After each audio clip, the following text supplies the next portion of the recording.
शेणखत तयार करतो त्यावेळी आधीमध्ये आपल्याला ते शेणखत असेल, त्यानंतर गोमूत्र असेल, थोडा आधीमध्ये टाकला पाहिजे त्याच्यामध्ये, जेणेकरून त्याला खायला एक वेगळ्या ऊर्जा मिळेल आणि त्याच्या माध्यमातून ते लवकर काम करेल. टाक्या दिसतात, पण त्या टाक्यामध्ये पूर्ण गावाचा जो उकिरडा आहे तो तिथे टाकला जातो.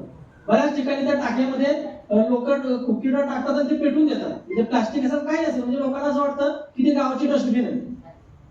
ते डस्टबिन नाही आहे, ते आपल्याला सेंद्रिय खत तयार करण्यासाठी नादेत, म्हणजे तुमच्यासारखे शेतकरी नारायण देवराव पांढरी अकोला पुसद महाराष्ट्र, तर त्या शेतकऱ्यांनी ही पद्धत शोधून काढलेली आहे आणि आपण त्याचा वापर करतोय उकिरडा म्हणून. कंपोस्ट खत कसं तयार करायचं, हा ही नादेची टाकी, अशी टाकी दिसेल तुम्हाला प्रत्येक ठिकाणी.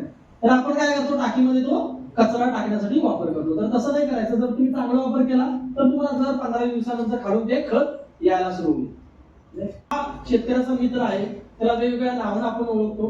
प्रामुख्याने गांडूळचा कार्यकाल म्हणजे त्याचं आयुष्य 2 ते 3 वर्ष असतं.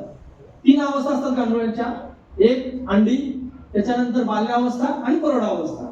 आणि ह्या तिन्ही अवस्था त्याच्या 20 दिवसामध्ये पूर्ण होतात.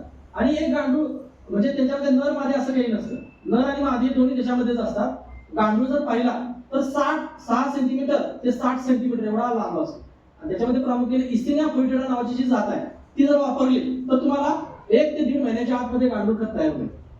त्याच्यामध्ये काय करतो, एक गांडूळ 5 ते 6 अंडी पुंजा, म्हणजे जसं हिरवे मुगाचे दाणे असतात, 5 ते 6 दाण्याचा एक गट्टा घालतो आणि त्याच्यातून पिल्लं 8 ते 10 दिवसानंतर पिल्लं बाहेर पडतात. आणि 40 दिवसावर झाल्यानंतर ते पिल्लं डायरेक्ट मोठं होतं. म्हणजे विचार करा, एवढं पिल्लाच्या डोळ्याला दिसत नाही अंडा, जसं मुगासारखी साईज आहे, तो डायरेक्ट 60 सेंटीमीटर फक्त 40 दिवसामध्ये होतो. तो काय असाच होत नाही, तो सगळं काडी कचरा खाऊन मोठा होतो. असं आहे की गांडूळ तयार झाल्यानंतर त्याची चांगली चाळण करायची. अलीकडच्या बाजूला जे काडी कचरा राहतो तो पुन्हा दुसऱ्या खड्ड्यामध्ये टाकायचा आपल्या टाकीमध्ये. आणि जो पुढच्या बाजूला राहिलेला जो गांडूळ खत आहे की त्याच्यामध्ये अंडी सुद्धा जातात, लहान गांडूळ पण जातात, तर ते विक्री करू शकतो आपण. त्याची विक्री 10 ते 12 रुपये किलो गांडूळ खत. आणि नुसते गांडूळ जर द्यायचे म्हणले तर अगदी 500 रुपये पर्यंत देणारे शेतकरी.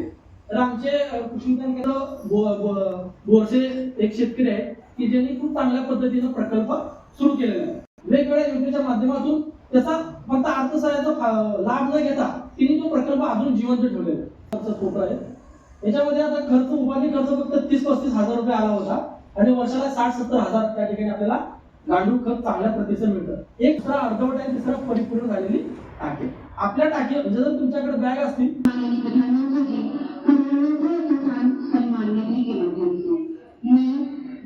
आदर और सम्मान के साथ माननीय प्रधानमंत्री जी से गुरु अनुरोध करती हूँ, सम्मानितों की दूसरी किस्त के अंतर्गत किसानों को 500 करोड़ से अधिक की धनराशि सीधे उनके खाते में